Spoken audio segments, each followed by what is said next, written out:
La santé mentale est l'un des grands défis du XXIe siècle. Si nous parvenons à vivre de plus en plus vieux, en meilleure santé physique, encore faut-il que notre vie soit agréable, ce qui est rarement le cas lorsque l'on souffre d'anxiété ou de dépression. Dans certaines conditions, elle peut même vite se transformer en véritable calvaire. Bonjour à toutes et à tous, je suis Emma Hollen et à l'approche de cette fin d'année scolaire, on fait le point sur la santé mentale des étudiants.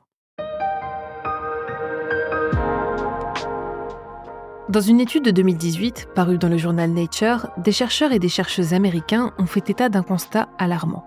Les étudiants et les étudiantes en master et en doctorat sont 6 fois plus touchés par l'anxiété et la dépression que la population générale. Et cela concerne toutes les disciplines universitaires. 41% souffrent d'anxiété contre 6% en population générale et 39% de dépression modérée à sévère contre 6% également en population générale. Qui sont les personnes qui souffrent? Qu'est-ce qui explique cet état de fait? Et que pouvons-nous faire pour endiguer le problème? Premièrement, les étudiantes sont plus touchées que leurs homologues masculins, de même que les minorités de genre, telles que les personnes transgenres ou non-binaires. En effet, chez ces dernières, on observe entre 55% d'anxiété et 57% de dépression, 43 et 41% chez les femmes et 34 et 35% chez les hommes. Ensuite, l'équilibre vie professionnelle-vie privée est nettement corrélé à la santé mentale des étudiants. Parmi celles et ceux souffrant d'anxiété et de dépression, ils sont 56% à ne pas être d'accord avec la phrase « j'ai un bon équilibre vie pro, vie perso ». Enfin, le dernier facteur déterminant concerne les relations professionnelles avec les responsables de recherche. La moitié des étudiants dont la santé mentale est impactée sont en désaccord avec des phrases telles que « mon ou ma responsable de recherche est un bon mentor » ou « mon ou ma responsable de recherche me soutient ». Grâce à ces données, les chercheurs proposent des solutions qui sont au nombre de 3. Premièrement, améliorer l'accès aux soins par la présence de structures de soutien de la santé mentale au sein des universités. Deuxièmement, améliorer la formation du personnel académique afin de repérer les troubles de la santé mentale chez les étudiants concernés et pouvoir les conseiller et les aiguiller de manière appropriée.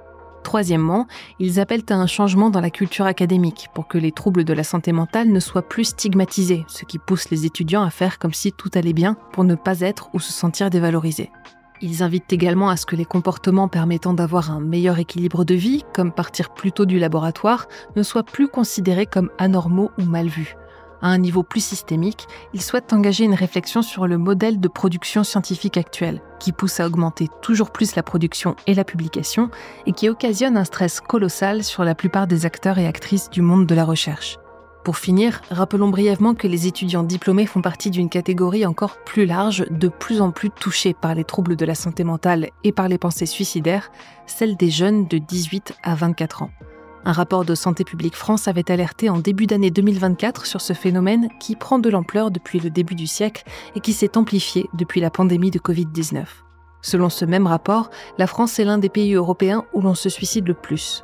En 2024, les consultations chez un professionnel de la santé mentale, psychologue ou autre, ne sont toujours pas remboursées par la sécurité sociale. À défaut de pouvoir réviser les systèmes qui nous poussent à travailler davantage ou à mettre de côté notre bien-être, peut-être faudrait-il commencer par là. C'est tout pour cet épisode de Futura Santé rédigé par Julien Hernandez. Si ce podcast vous plaît, pensez à lui laisser une note et un commentaire et n'hésitez pas à le partager autour de vous.